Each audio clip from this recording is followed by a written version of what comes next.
नमस्कार, शुभ संध्या। मैं अवनीश आप सभी का एक एजुकेशन के इस लाइव ऐप में आप सबका बहुत बहुत स्वागत करता हूं। आइए, आपकी कक्षा प्रारंभ हो गई है। यदि आपको नोटिफिकेशन प्राप्त हो रहा है तो आप जुड़ करके लाइव पढ़ सकते हैं। हम लोग व्याकरण पढ़ रहे हैं और व्याकरण में कारक पढ़ रहे हैं और कारक में चतुर्थी विभक्ति हम लोगों का चल रहा है। ठीक है, आज आप देखेंगे एक सूत्र है ये,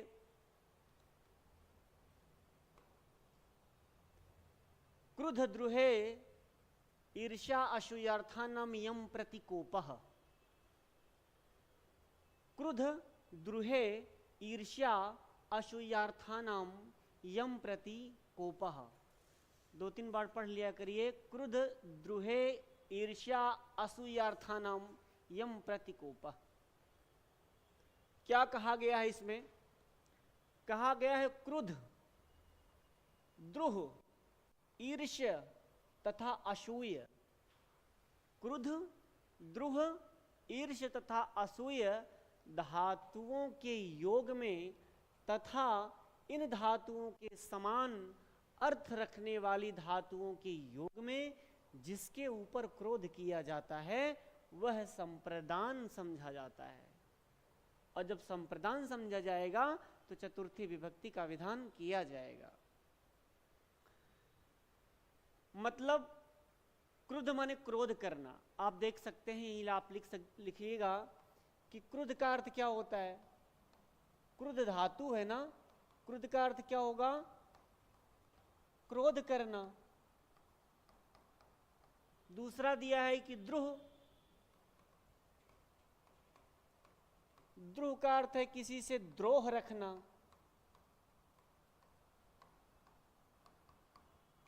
और ईर्ष्य माने ईर्ष्या करना।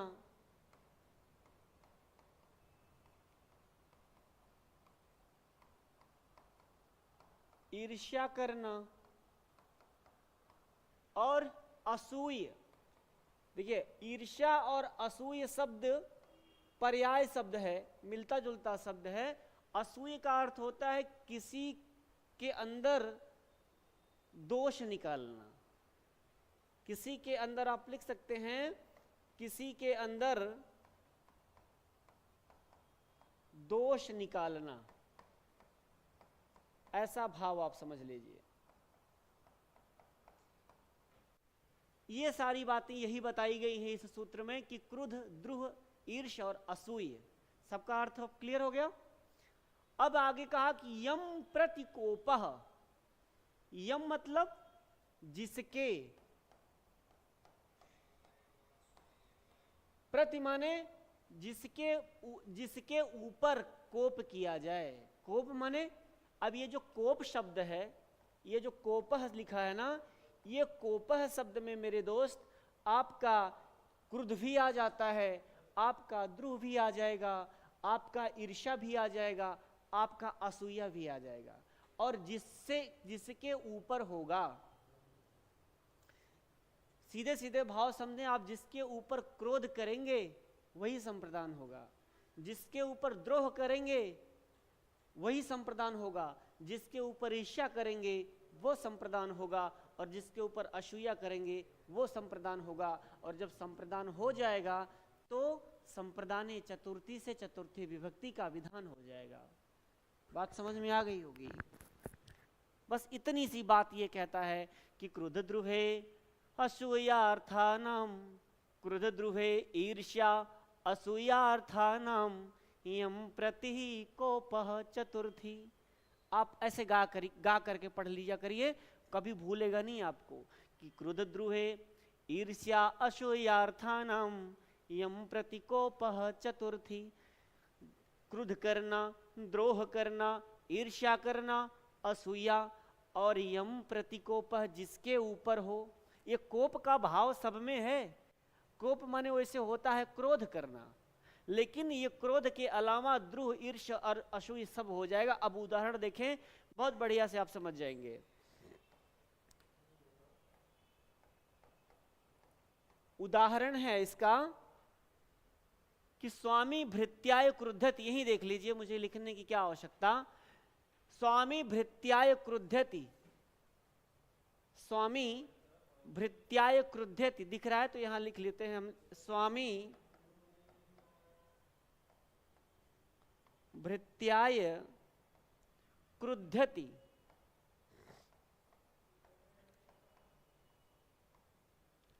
स्वामी नौकर पर क्रोध करता है, अर्थात राजा नौकर पर क्रोध करता है,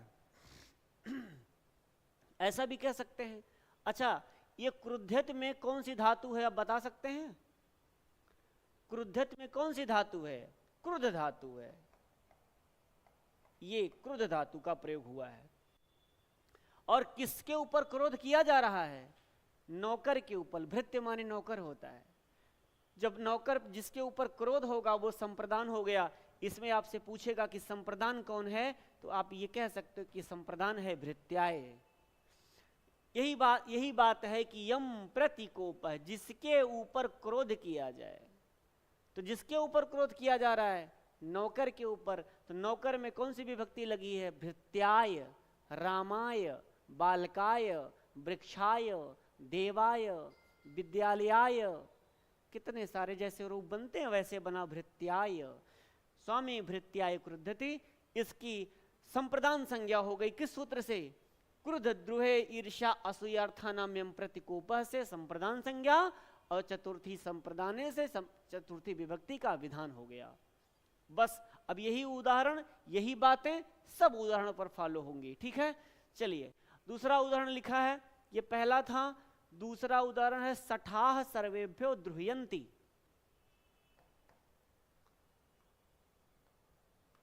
दूसरा उदाहरण क्या है? सठाह सर्वेभ्यो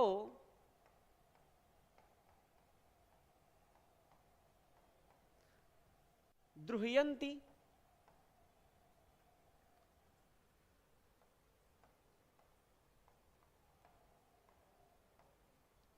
सठाह सर्वेभ्यो द्रुह्यन्ति का 60 लोग सबसे द्रोह करते हैं। 60 माने कौन होता है? जो 60 हैं, जो ठग लोग हैं, वो सर्वेभ्यो द्रुह्यन्ति सबसे द्रोह करते हैं। मतलब जो हमेशा ठगने के चक्कर में रहेंगे वो उनके अंदर द्रोह का भाव तो रहेगा ही। इसलिए कहा कि सठा सर्वेभ्यो द्रुह्यन्ति, 60 लोग क्या करते हैं? द्रोह करते हैं।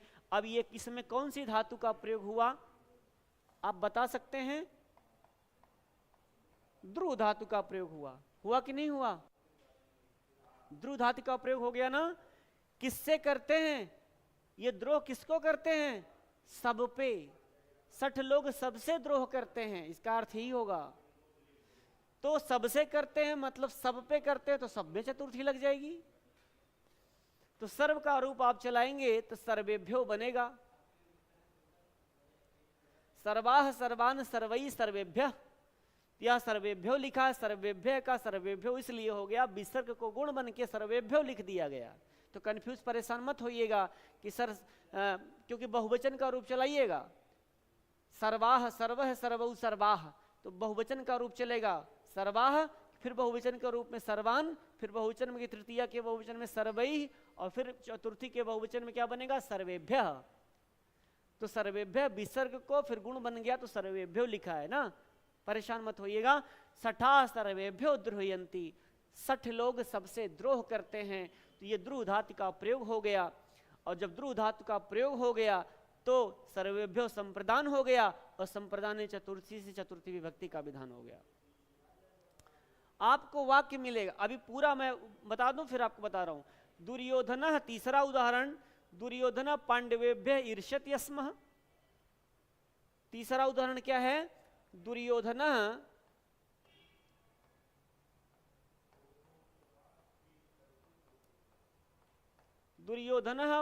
पांडवेभ्य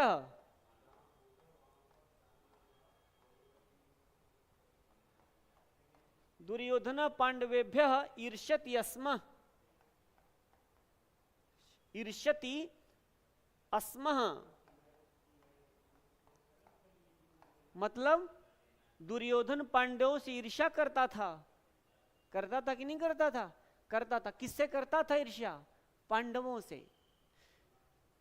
तो वो ईर्ष्या का मतलब कोप करता था, द्रोह का मतलब कोप करता था, और क्रोध का मतलब क्रोध करता था। तो जो कोप है यम प्रति कोपः, ये कोपह का भाव सब में है, यही मान के चलिएगा, और यही सही भी है।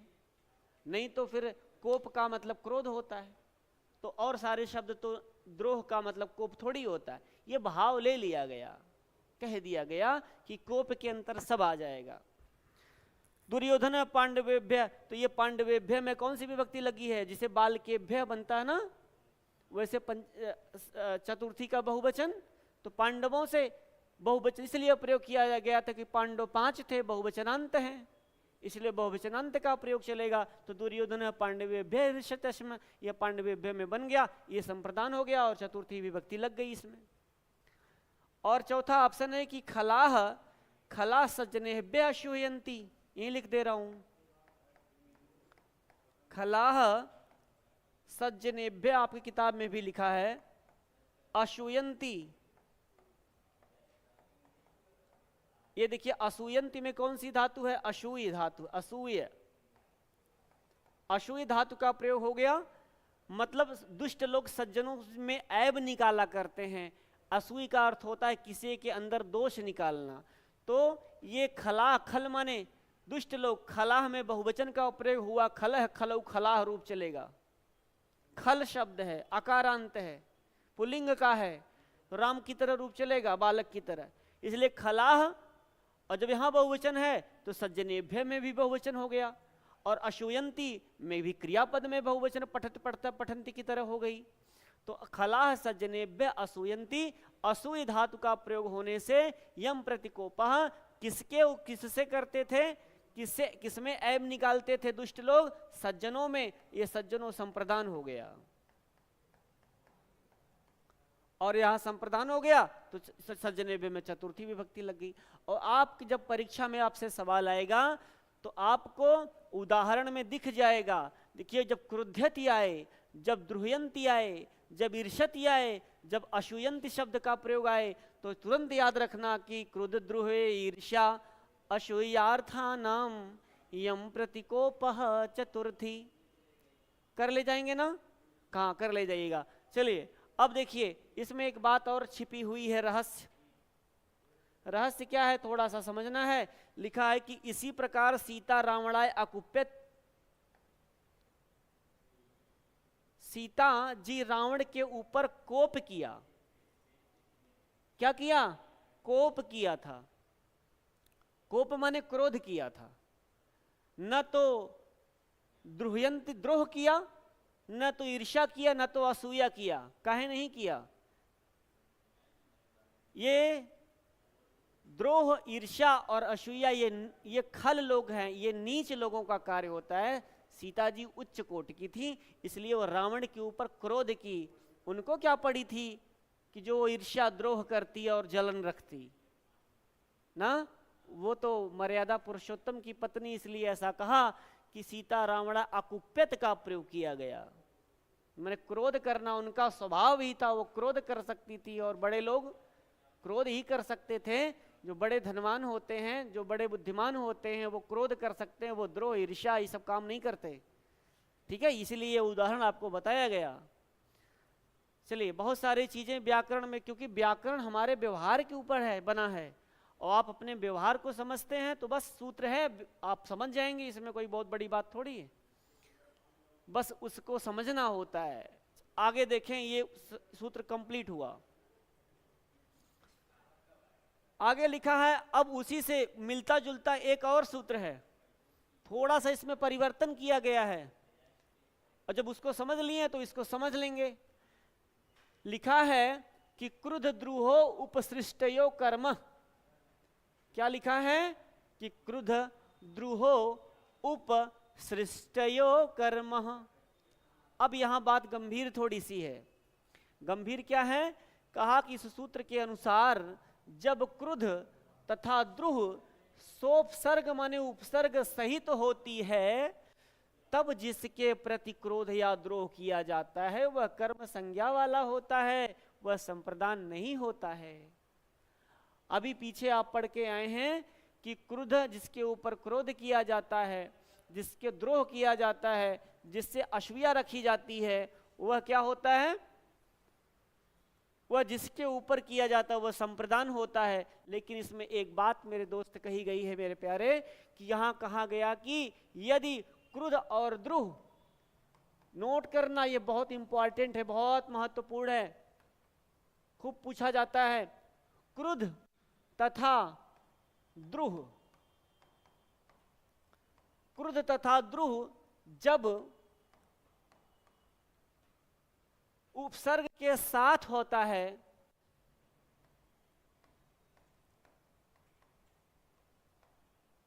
बस इसमें कमाल उपसर्ग का है और कुछ नहीं। जब क्रुद्ध तथा द्रोह जब उपसर्ग के साथ प्रयोग होता है,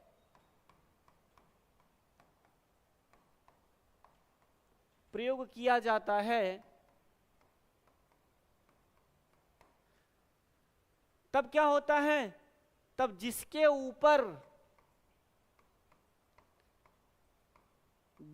ऊपर क्रोध या द्रोह हो,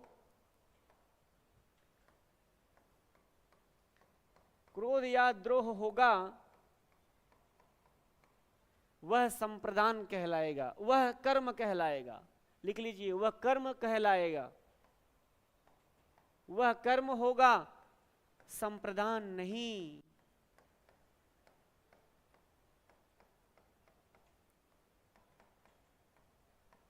ये लाइन इतनी नोट कर लेना कि जब क्रुद्ध तथा द्रोह जब उपसर्ग के साथ हो, इसमें सबसे महत्वपूर्ण बातें जो यही है उपसर्ग वाली आ गई। अगर उपसर्ग न होती तो आप संप्रदान कहते, बस केवल उपसर्ग आ गया। जब उपसर्ग लगाया वाक्य में प्रयोग होगा तब इसमें क्या होगा? कर्म होगा। ये बात याद रखना, ये सवाल पूछता है कि जब क्रुद्ध और द्रोह उपसर्ग के साथ प्रयोग किए जाते हैं तो वहां क्या होता है? तो वहां कर्म होगा। उदाहरण दिया, जैसे क्रूरम अभिक्रुध्यति। उदाहरण क्या है? क्रूरम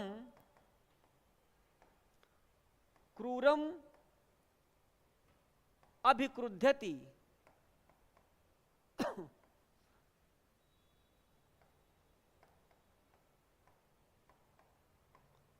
क्रूरम अभिक्रुध्यति,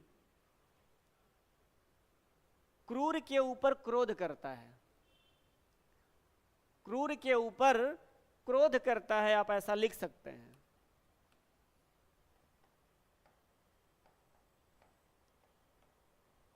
क्रूर के ऊपर क्रोध करता है।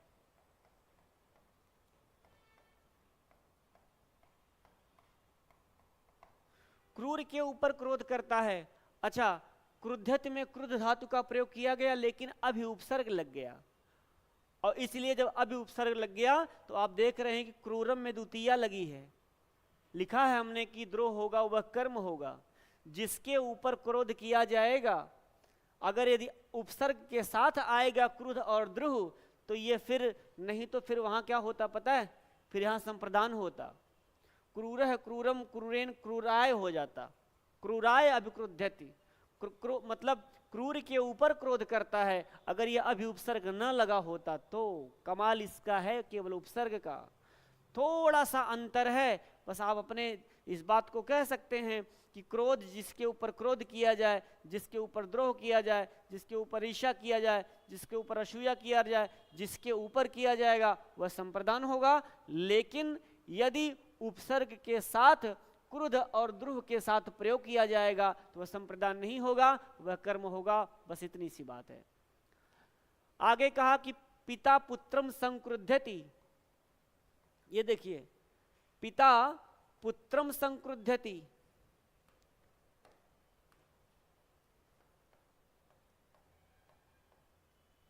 पिता पुत्रम संक्रुध्यति।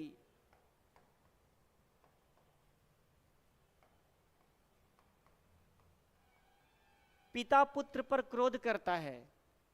अब देखिए, पिता पुत्र पर क्रोध करता है, यहां संक्रुद्धत में कौन सा उपसर्ग लगा है? सम। यहां कौन सा उपसर्ग लगा है? सम उपसर्ग लग गया ना। सम उपसर्ग पूर्वक क्रुद्ध धातु का प्रयोग किया गया। ये उपसर्ग के होने के मतलब यहाँ जिसके ऊपर क्रोध किया जा रहा है, किसके ऊपर पिता क्रोध कर रहा है, अपने पुत्र के ऊपर। अगर ये ऐसा वाक्य होता कि पिता पिता पुत्राय क्रुध्यति और ये उपसर्ग ना होता तो पुत्राय होता ना। अगर ये उपसर्ग आ गया, इसलिए देखिए यहां कर्म बन गया संप्रदानीय, पुत्र पुत्रम, पुत्रम में द्वितीय का एक वचन लगा है, हो गया आपका ये। क्रुद्ध द्रुहो उपसृष्टयो कर्म, कर्म कर्म है कहा, क्रुद्ध द्रुहे उपसृष्टयो कर्म।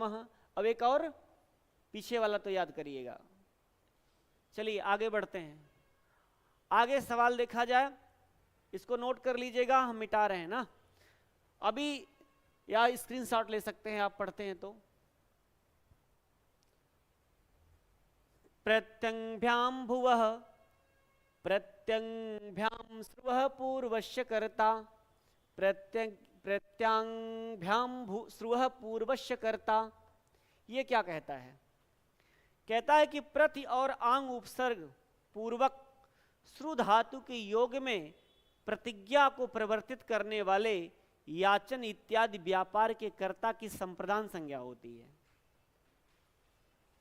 ये देखिए क्या कहा गया इसमें,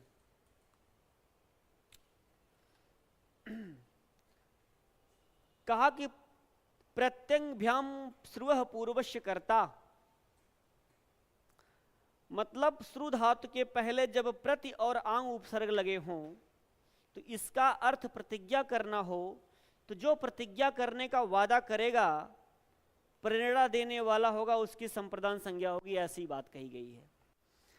प्रति और आंग उपसर्ग पूर्वक श्रु धातु के योग में प्रतिज्ञा को प्रवर्तित करने वाले याचन इत्यादि व्यापार के कर्ता की संप्रदान संज्ञा होती है। जैसे कृष्णो विप्राय गाम प्रतिश्रणोति या आश्रणोति। इसमें यह अर्थ लक्षित होता है कि ब्राह्मण ने ही पहले मुझे गाय दो ऐसा कहा होगा, तब कृष्ण ने प्रतिज्ञा की होगी। इस प्रकार प्रतिज्ञा को प्रवर्तित करने वाले याचना व्यापार का कर्ता होने के कारण संप्रदान होगा। ठीक है, आइए इसको समझते हैं। जो बात यहां कही गई है इसको देखिए, पहले इसको मिटा दे रहा हूं मैं। आप पीछे वीडियो कर लेंगे तो फिर यह नहीं मिटेगा, आगे कर लेंगे तो फिर मिट जाएगा ना। अगर ये आपको नोट्स बना रहे होंगे तो आप बना सकते हैं किताब में, किताब देख करके कुछ बातें यहां देख करके जो भाव समझ जाएंगे तो आप नोट्स बना लेंगे।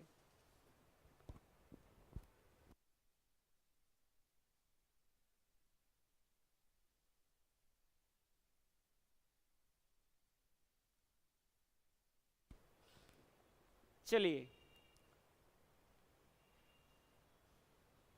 देखिए ये क्या कहना चाहते हैं।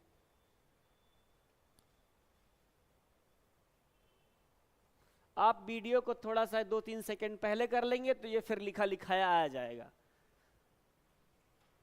प्रत्यंभ्याम श्रुवः पूर्वस्य कर्ता, कहते हैं कि श्रु धातु के पहले जब प्रति और आंग उपसर्ग लगे हों,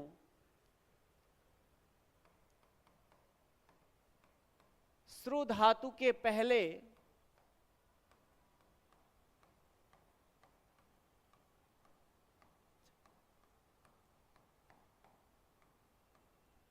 श्रु धातु के पहले जब प्रति और आंग उपसर्ग लगे हों,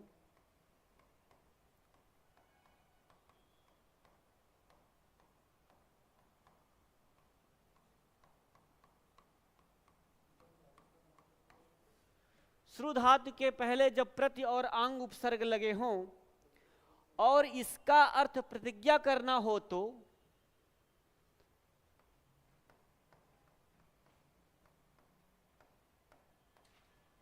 और इसका अर्थ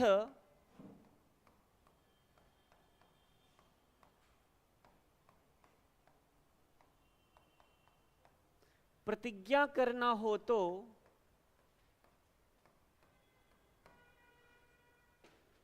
इसका अर्थ प्रतिज्ञा करना हो तो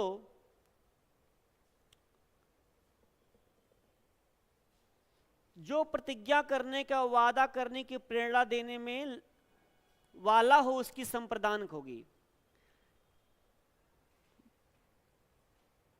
इसका अर्थ प्रतिज्ञा करना हो जो प्रतिज्ञा करने या वादा करने की प्रेरणा देगा, जो प्रतिज्ञा करने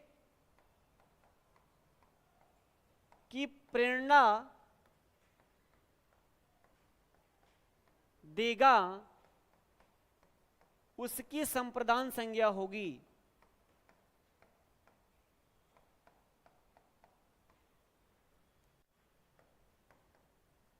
अब आप उदाहरण से समझें तो हम आपको पूरी बात समझा ले जाएंगे। क्या कहा उदाहरण में? कहा उदाहरण में कि कृष्णो विप्राय गाम प्रतिश्रृणोति आश्रृणोति वा।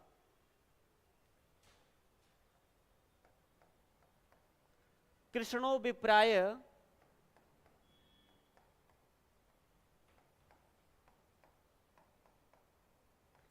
कृष्णो विप्राय गाम प्रतिश्रृणोति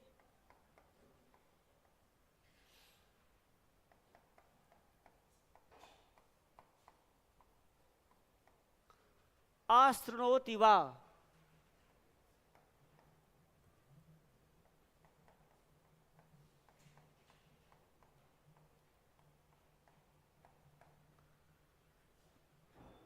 देखिए एक बार वाक्य पढ़िए, पूरा परिभाषा पढ़िए। इसकी परिभाषा है ये, प्रत्यांभ्याम श्रुवः पूर्वस्य कर्ता। प्रत्यांभ्याम का अर्थ क्या है? प्रत्यांग मतलब प्रति माने प्रति उपसर्ग पूर्वक, और आंग मतलब आंग उपसर्ग। प्रत्यांग लिखा है तो प्रति आंग, यहां पर यण संधि हो गई है, प्रतिधन आंग। देखिए प्रति धन आंग ऐसा लिखा है। तो ताके में ता में छोटी ई की मात्रा लई, ई को जब यह हो जाएगा तो ये आधा तो हो गया, और यह आ जाएगा, या में जाके आ की मात्रा जुड़ जाएगी तो प्रत्यांग बन गया, यण संधि हो गया। प्रत्यंग्याम भ्याम श्रुवः पूर्वस्य कर्ता। श्रुवः पूर्वस्य कर्ता मतलब श्रु धातु के पहले, ये जो श्रुवः है ना, यही श्रु धातु के पूर्वस्य माने पहले। पकड़ने का प्रयास करिए, श्रुवः माने श्रु धातु के पूर्वस्य माने पहले। जब अब ये प्रति और आंग उपसर्ग लगे हों, और इसका अर्थ किसका? इस धातु का। इसका अर्थ प्रतिज्ञा करना हो, ये बात जरूरी है कि इसका अर्थ प्रतिज्ञा करना हो, तो जो प्रतिज्ञा करने की प्रेरणा देगा, जैसे मान लीजिए हम प्रतिज्ञा करें, कोई भी हम प्रतिज्ञा कर लें कि हम इस बार 100-200 मीटर की दौड़ निकाल ले जाएंगे, ऐसा कोई प्रतिज्ञा करे, तो प्रतिज्ञा करने से पहले कोई प्रेरणा देगा, कोई कहेगा कि तुम बोलो ऐसा, तुम कहो कि हम 200 मीटर की दौड़ निकाल ले जाएंगे। बात समझ गए? प्रतिज्ञा करने वाला से पहले, इसका अर्थ प्रतिज्ञा करना हो, जो प्रतिज्ञा करने का प्रेरणा देगा, बताएगा, उसकी संप्रदान संज्ञा होगी। जो कहेगा कि तुम प्रतिज्ञा लो। अब देखो उदाहरण समझ जाओगे कि कृष्णो विप्राय गाम प्रतिश्रृणोति आश्रृणोति वा। इसमें अर्थ लक्षित होता है कि विप्राय मतलब होता है ब्राह्मण। ये जो विप्राय लिखा है, विप्राय का मतलब ब्राह्मण। ब्राह्मण ने पहले मुझे गाय दो, ऐसा कहा होगा। उसने कहा होगा, जैसे मान लीजिए कोई किसी को दान करना है और वो दान अभी किया नहीं है, और वो कह दे कि अपनी गैया हमको दे देते, मांग लेता। देने से पहले अगर वो कह दिया, तब अगर वह इंसान ने उसको गाय दे दिया तो वही बात है। तो यहां पर प्रतिश्रृणोति और आश्रृणोति वा इसलिए लिखा गया कि चाहे आप कहें कृष्णो विप्राय गाम प्रतिश्रृणोति, और चाहे आप कहें कृष्णो विप्राय गाम आश्रृणोति, ये दोनों का प्रयोग कर लीजिए। श्रु धातु का है, श्रृणोति में श्रु धातु का प्रयोग के साथ में प्रति उपसर्ग लगा है, और यहाँ पे श्रु धातु के साथ आंग उपसर्ग लगा है। तो दोनों बातें यहाँ कही गई थी, जब प्रति और आंग उपसर्ग लगे हों, है ना, और इस श्रु धातु का अर्थ क्या हो? प्रतिज्ञा करना हो। इस श्रु धातु का अर्थ सुनना नहीं, श्रु धातु का अर्थ प्रतिज्ञा करना। ऐसे कुछ कारक बन जाते हैं जो पाणिनि ने कह दिया उसको हमको मानना पड़ता है। श्रु का अर्थ होता है सुनना, श्रुणोत श्रुतः श्रुण्वन्ति रूप चलता है, लेकिन यहाँ श्रुणोत माने प्रतिज्ञा करना, ऐसा भाव है। तब क्या होगा, जो प्रतिज्ञा कहलवाएगा उसकी संप्रदान संज्ञा होगी। मतलब कृष्ण से ब्राह्मण ने पहले कहा कि मुझे गाय दे दो, तो कृष्ण ने कहा ठीक है ले लो। अब पहले ब्राह्मण ने कहा प्रतिज्ञा करी कि नहीं करी, इसलिए यहां विप्राय में इसकी संप्रदान संज्ञा हो गई मेरे दोस्त, और यहां पर चतुर्थी विभक्ति का विधान हो गया।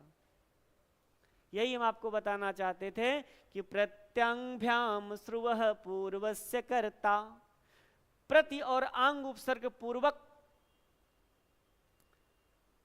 जिसमें प्रति और आंग उपसर्ग लगा हो और इसका पूर्वश्य कर्ता माने श्रुवः पूर्वश्य कर्ता श्रु धातु के पहले जब प्रति और आंग उपसर्ग लगा हो और इस श्रु का अर्थ प्रतिज्ञा करना हो, तो जो प्रतिज्ञा करेगा, जो प्रतिज्ञा करने की प्रेरणा देगा, प्रतिज्ञा थोड़ी है यहां दिख रहा है उदाहरण में, प्रतिज्ञा नहीं है, ऐसा कहा होगा ब्राह्मण ने कि ये कृष्ण कह दो तुम मुझे गाय दोगे, ऐसी प्रतिज्ञा ले लो, ऐसा भाव है। तो कृष्ण ने कहा ठीक है हमने ले लिया।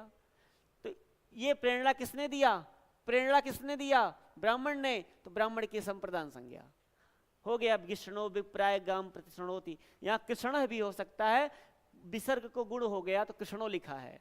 कृष्ण है विप्राय गाम प्रतिशृणोति या कृष्ण है विप्राय गाम आश्रणोति, दोनों बात हो गया। अब आपसे सवाल परीक्षा में पूछेगा कि कृष्ण है विप्राय गाम प्रतिशृणोति में यहां पर किसकी संप्रदान संज्ञा, तो आप कहोगे कि विप्राय की। तो फिर कभी कभी सवाल घुमा देता है, वो पूछेगा कि ऐसा नहीं कहेगा कि किसकी संप्रदान संज्ञा, ऐसा पूछेगा कि इसमें प्रेरणा देने वाला कर्ता कौन है, ऐसा कुछ पूछ लेगा। तो आप कहोगे कि विप्राय, क्योंकि इसी ने कहा कृष्ण से प्रतिज्ञा ले लो ना, यही भाव है। समझ गए होंगे, नहीं समझे होंगे तो बाद में मुझे आप लाइव में आकर के आप मुझे कमेंट कर सकते हैं कि मुझे प्रत्यंभ्याम श्रुवः पूर्वश्य कर्ता समझ में नहीं आया, फिर मैं आपको बता दूंगा। अभी आपके ऊपर डिपेंड करता है कि मेरी बात आप समझ गए होंगे तो अच्छी बात है। ठीक है, चलिए आगे बढ़ते हैं अगले सूत्र पर। लिखा है परिक्रयणे संप्रदानम अन्यतरस्याम, परिक्रयणे संप्रदानम अन्यतरस्याम, परिक्रयणे संप्रदानम अन्यतरस्याम। यहां कहा है कि निश्चित काल के लिए, किताब खोल के बैठा करिए, निश्चित काल के लिए वेतन इत्यादि पर किसी को रखना या लगाना उसका परिक्रयण कहलाता है। परिक्रयण क्या, पर एक शब्द है परिक्रयण, क्रय माने क्या होता है, खरीदना, क्रय विक्रय जानते हैं कि नहीं, क्रय माने खरीदना। तो परिक्रयण किया गया, किसी को खरीद लिया गया है। जैसे मान लीजिए किसी को कह दिया गया कि तुम मेरे यहां 5,000 में नौकरी करोगे, तो उसका परिक्रयण हुआ। कितने का परिक्रयण हुआ, 5,000 का। बात समझना, कितने लोग ये नहीं समझ पाते कि परिक्रयण क्या होता है इस सूत्र में ना। परिक्रयणे संप्रदानम अन्यतरस्याम, अन्यतरस्याम का अर्थ होता है कहना चाहिए। क्या कहना चाहिए, बोले संप्रदान कहना चाहिए।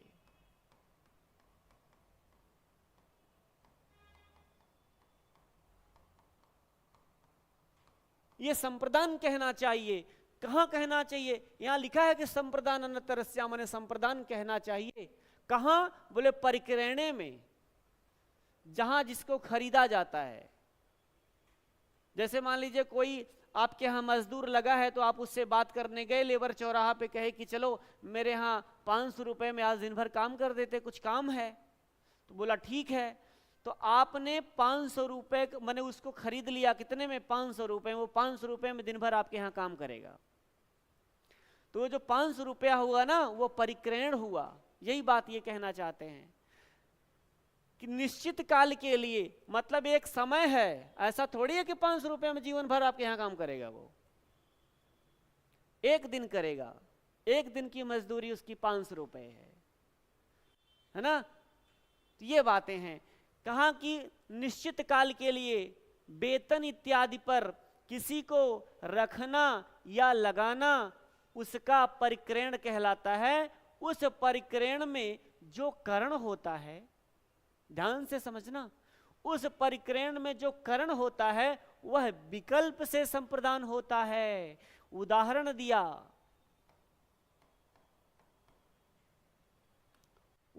दिया, कहा कि शतेन शताय वा परिकृतः,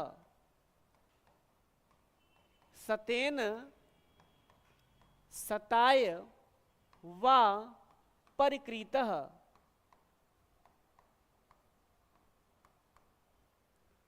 शतेन शताय वा परिकृतः। अच्छा, अब आपके दिमाग में हो गया कि यहां पर शतेन में तो तृतीया लगी है और शताय में तो चतुर्थी लगी है। तो कहोगे कि सर काहे तृतीया और चतुर्थी हुआ?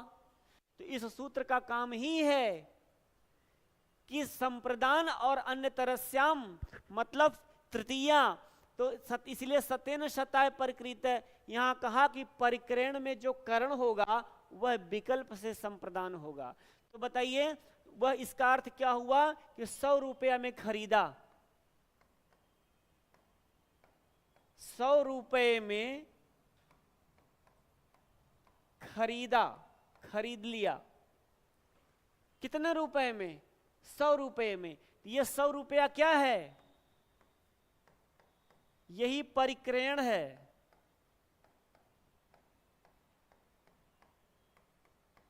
यही 100 रुपया परिक्रयण है। 100 रुपया, इसलिए जो परिक्रयण का करण है कौन है? पैसा। ये 100 रुपया, इसलिए यहां पर विकल्प से संप्रदान होता है। जब बात विकल्प की आती है तो दो दो रूप बनते हैं, इसलिए शतेन परिकृत भी सही होगा और शताय परिकृत भी सही होगा। एक वाक्य आपका बन सकता है शतेन परिकृत और एक वाक्य बनेगा शताय परिकृत, दोनों सही होगा। ठीक है, एक आप लिख दीजिए शतेन परिकृत और दूसरा लिख लीजिए शताय परिकृत।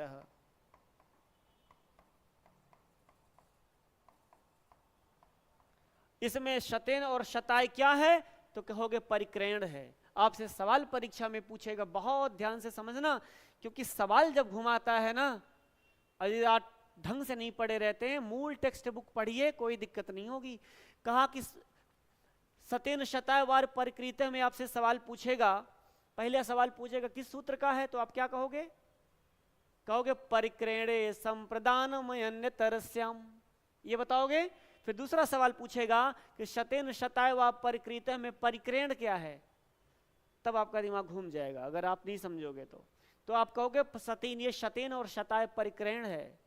हमने आपको बता दिया, उदाहरण बता दिया, किसी को निश्चित काल के लिए कितने रुपए में खरीद लेना, रख लेना, अपने यहाँ मजदूरी करवा लेना, वो उसका जितने रुपए में रखोगे वही परिक्रयण है। उसकी उतनी कीमत लगा लिया आपने, वही परिक्रयण कहलाता है। ठीक है, चलिए ये पूरा हो गया। आगे देखते हैं, अगला सूत्र पढ़ेंगे।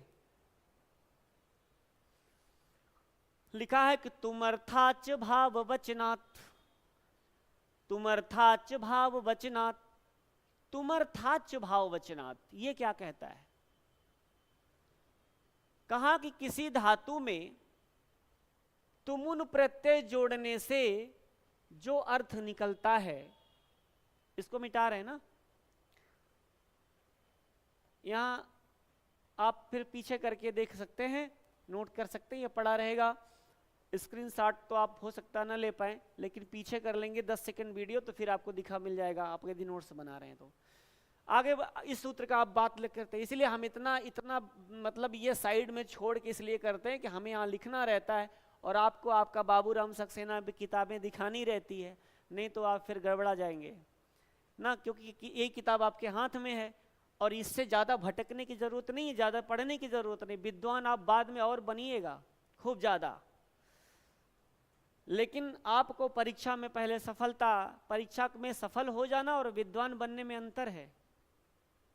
परीक्षा का सफल होने का मतलब जो सिलेबस है उसको कंप्लीट कर लेना, तो पहले सिलेबस है उसको अच्छे से पढ़ लो, अपना पेपर निकल जाएगा। और आज के जमाने में मास्टर हो गए हो तो तुम विद्वान दुनिया कहेगी आपको। तुम अर्थात भाव वचनात् को देखने का प्रयास करें।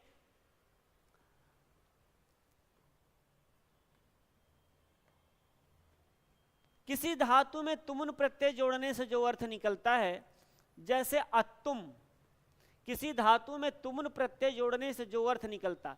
अब आप तुमुन को जान लो, तुमुन को जान लो तो फिर अभी सब जान जाओगे। तुमुन लिखा है, ये तुमुन क्या है? तुमुन प्रत्यय है। इसमें सिर्फ तुम शेष बचता है। अब सिर्फ तुम मूवी मत याद कर लेना, सिर्फ तुम शेष बचता है।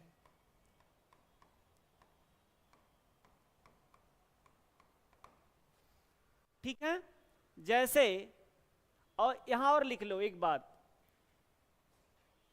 के लिए अर्थ देता है यह प्रत्यय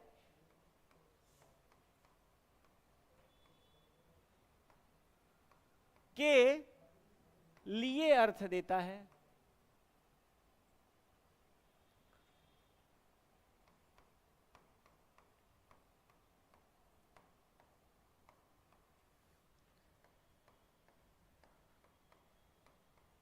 ये सब नोट्स बना लीजिए, बहुत महत्वपूर्ण है। अब जैसे हम कहें कि हम आपको बताएं कि पठ धातु का प्रयोग किया मैंने, पठ धातु से हमने यदि तुमुन प्रत्यय लगाया तो क्या बना? पठितुम। अर्थ क्या निकला? पढ़ने के लिए।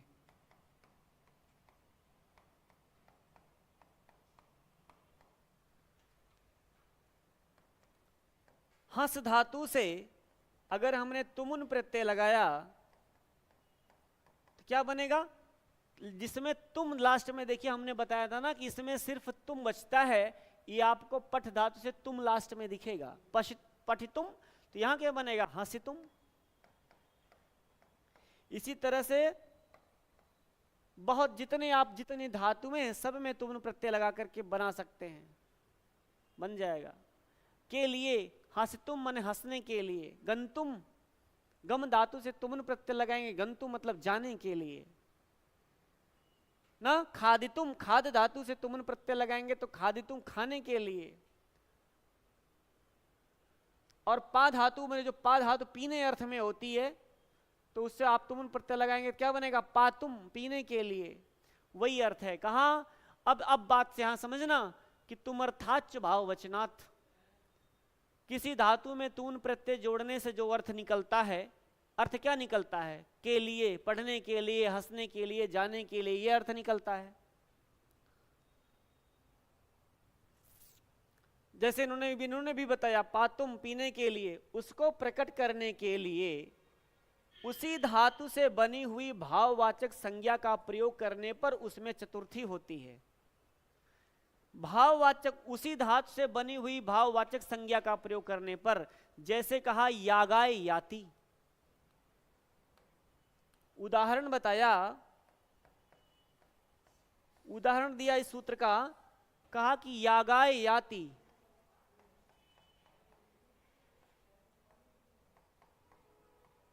यागाय याति का अर्थ क्या होता है? मतलब यागाय याति का अर्थ क्या निकल के आएगा?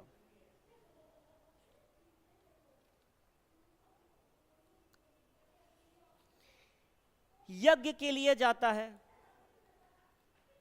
क्या निकलेगा? यज्ञ के लिए जाता है। यहां लिख लीजिए, यज्ञ के लिए जाता है।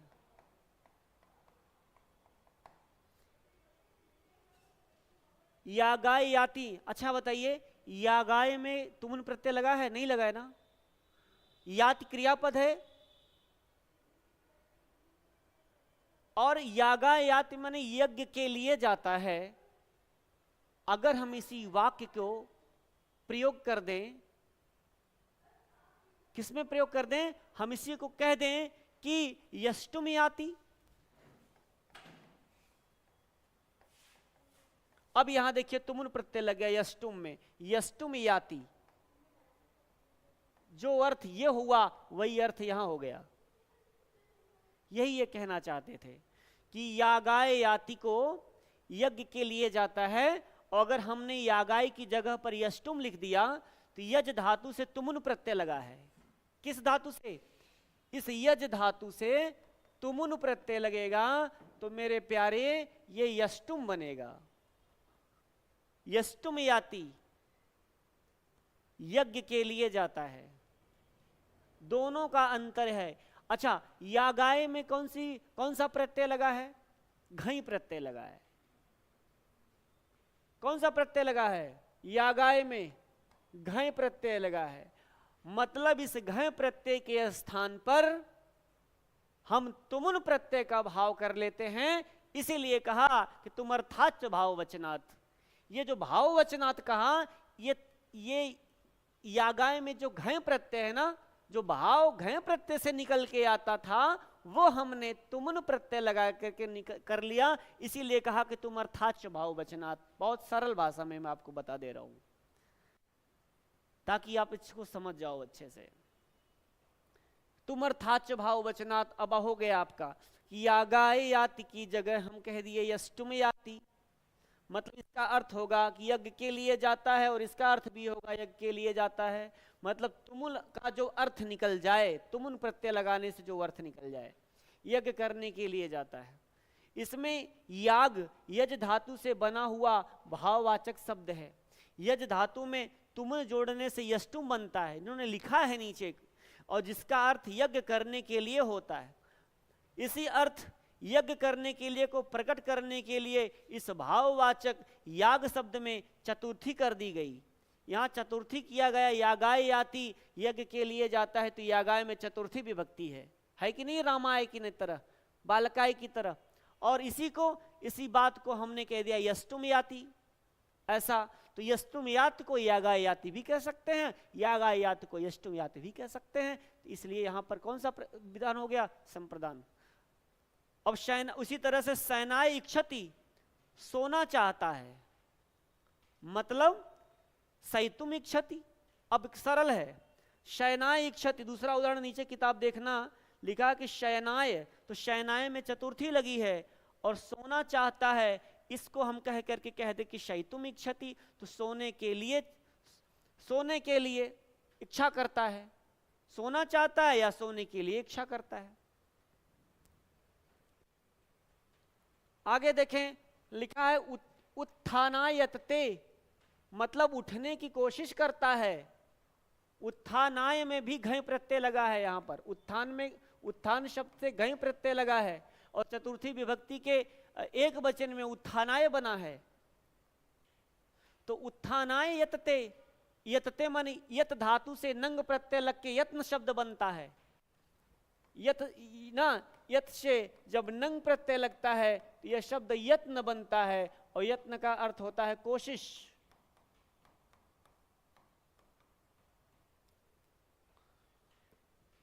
तो उठने की कोशिश करता है ना। अब यहां कहा कि फिर अगला उदाहरण दिया, अब उत्थातुम में उठने, जो अच्छा उत्थानायतते माने उठने की कोशिश करता है, और उत्थातुम कहने से उठने के लिए हो गया। तो यहां पर हम इसकी जगह ये प्रयोग कर लिया, उत्थातुम का अर्थ निकल के आ रहा है, सूत्र याद रखना।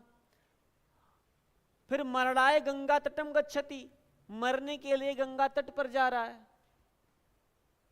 तो भाई यहां सीधे कह दो ना, मरतुम गंगा तटम गच्छति ना। तो मरणाय में तो चतुर्थी लगी है, और मरतुम गंगा तट कह दीजिए, तो यहां मरणाय में हो गया संप्रदान।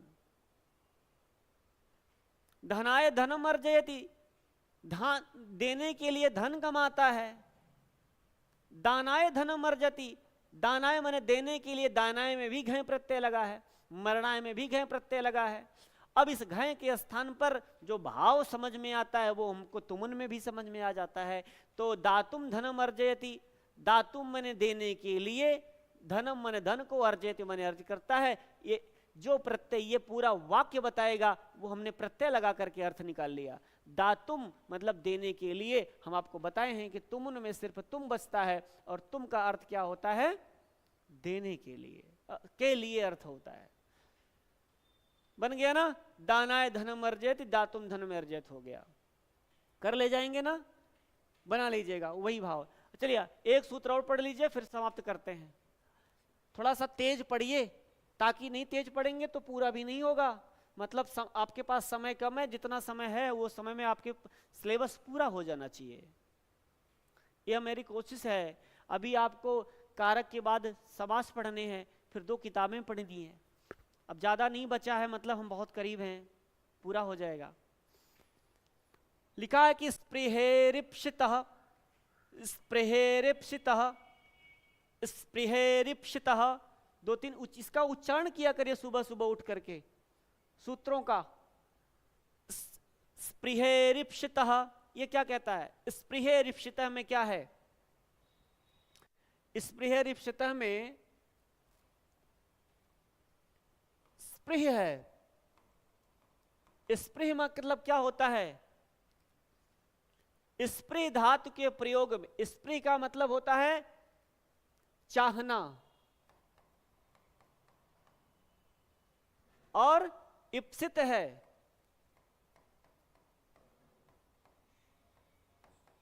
इप्सित मतलब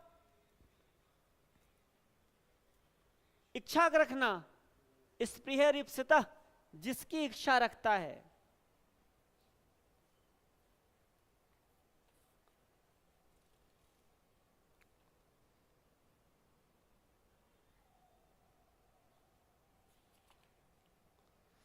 स्पृह धातु के लिए जिसके लिए स्पृहा की जाए, जिसे चाहा जाए, वह संप्रदान कारक होता है, ऐसा आप लिख सकते हैं। स्पृह धातु के योग में जिसके लिए चाहा जाए,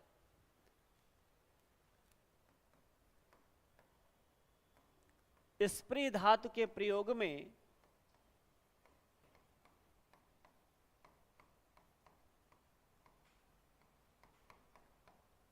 जिसको चाहा जाए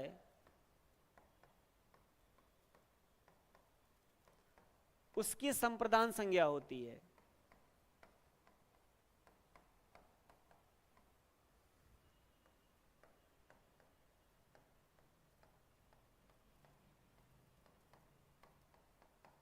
स्पृह धातु के प्रयोग में जिसको चाहा जाए उसकी संप्रदान संज्ञा होती है। इप्सित माने होता है चाहना, स्पृह माने होता है इच्छा करना ना। अब स्पृह रिप्सितः दोनों बन गया। स्पृह धातु के प्रयोग में जिसे चाहा जाए वह संप्रदान संज्ञा होता है। जैसे पुष्पेभ्य स्पृहति, आपको उसमें उदाहरण में दिखेगा। उदाहरण क्या बताया? कहा कि पुष्पेभ्य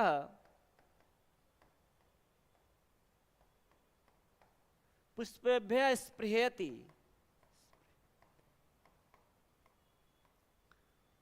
फूलों की चाह कर, फूलों की इच्छा करता है, फूलों की चाह करता है, ऐसा आप लिख सकते हैं।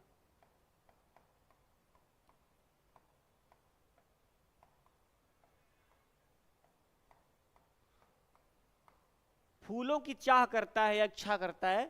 तो देखिए स्पृहति में कौन सी धातु है? कौन सी धातु है? स्पृह। स्पृह धातु है कि नहीं है? और हमने लिखा क्या है? स्पृह धातु के प्रयोग में जिसको चाहा जाए उसकी संप्रदान संज्ञा होती है। तो स्पृह किसको चाह रहा है? वो किसको चाह रहा है भाई? फूल को चाह रहा है। तो पुष्प का रूप चला दीजिए। पुष्प का रूप कैसे चलेगा? पुष्पम पुष्पम, पुष्पेण पुष्पाणि, पुष्पई ऐसे रूप चलेगा, मतलब नपुंसक लिंग में चलेगा। तो पुष्पम पुष्पाणि पुष्पाणि बहुवचन में चलाइए। पुष्पाणि पुष्पाणि पुष्पई पुष्पेभ्य, चतुर्थी का बहुवचन। यहां चतुर्थी का बहुवचन लगा है, 4 की पावर 3। पुष्पेभ्य स्पृहति, फूलों को चाहता है। स्पृह धातु का प्रयोग हो गया। अब आपके परीक्षा में दिख जाएगा। जब आपसे मान लीजिए पूछा कि पुष्पेभ्य स्पृहति में किस सूत्र से बना है, तो स्पृहत से पकड़ लेना, स्पृह रिप्सितः, उसको पकड़ लेना स्पृह रिप्सितः को। क्योंकि वहां पर भी स्पृह रिप्सित लिखा हुआ है, तो स्पृह धातु किसको पकड़ लीजिएगा, पुष्पेभ्य किसको चाह रहा है, फूल को चाह रहा है। ठीक है, ये हो गया इस सूत्र से। अब यहां पुष्पेभ्य की संप्रदान संज्ञा हो गई और संप्रदाने चतुर्थी से चतुर्थी विभक्ति का विधान हो गया। अब देखिए आगे, स्पृह धातु से बने हुए शब्दों के योग में भी इप्सित का कभी कभी संप्रदान रूप से प्रयोग देखा जाता है। जैसे भोग्यभ्य स्पृहालवः, ये वैराग्य शतक में बताया गया, अर्थात भोगों के इच्छुक ना, भोग्यभ्य स्पृहालवः, यहां भोग्यभ्य में चतुर्थी लगी है, ये वैराग्य शतक में उनका भर्तृहरि का है। भोगों के इच्छुक ना, किसी भोग का इच्छुक को क्या कहेंगे, भोगेभ्य स्पृहालवः। कथम मन्ये करिष्यन्ति पुष्पेभ्यः पुत्रिणः स्पृहाम, ये वेड़ी संहार में बात आई है। कथम अन्य करिष्यति, मैं क्या, कथम माने किस प्रकार से, मैं करिष्यन्ति मैं करूं, जो पुत्रेभ्यः पुत्रिणः स्पृहाम, पुत्र की इच्छा को रखने वाला। तो यहां पर देखिए पुत्रेभ्यः में चतुर्थी भी लगी है, अर्थात फिर दूसरे गृहस्थ पुत्रों की इच्छा कैसे करेंगे, ऐसी बात आई है ना, कि फिर दूसरे गृहस्थ पुत्रों की इच्छा कैसे करेंगे, ये बेड़ी संहार में ऐसा आया है। तो यहाँ पर भी पुत्रेभ्य में चतुर्थी लगी है, परंतु प्रायः सप्तमी में भी होता है। जैसे स्पृहावती वस्तु केशु मागधी, ये रघुवंशम में लाइन आई है। अच्छा, इसमें एक बात और बताएं आपको, जैसे कह दिया पुष्पेभ्यो बने स्पृहति, जैसे कह दिया आपसे पुष्पेभ्यः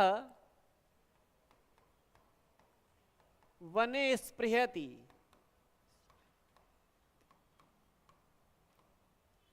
फूलों को वन में चाहता है,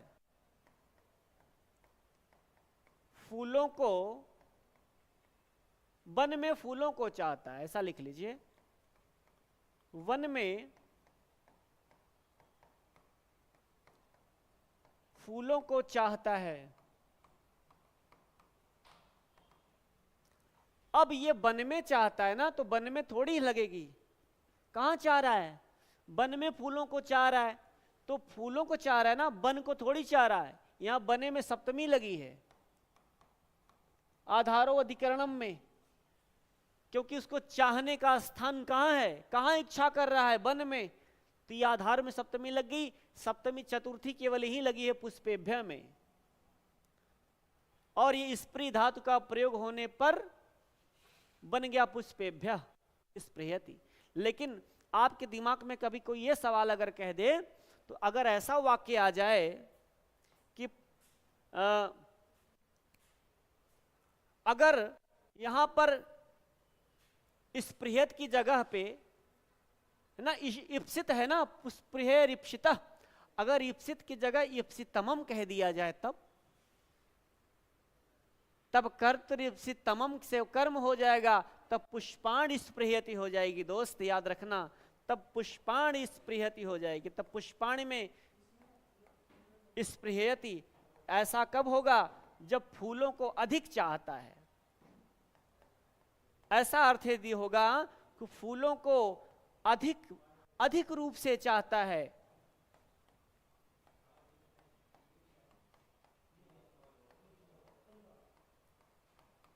यदि ऐसा अर्थ निकलेगा कि फूलों को अधिक रूप से चाहता है, कर्ता को जो सबसे ज्यादा पसंद होगा उसकी कर्म संज्ञा होगी, तब यहां पुष्पाणि हो जाएगा, तो द्वितीय का बहुवचन लगा, तब यह कर्म हो जाएगा, तब ये द्वितीय विभक्ति हो गई पुष्पाणि स्पृहति। लेकिन जब भाव होगा कि फूलों को चाहता है, तो पुष्पेभ्य स्पृहति होगा।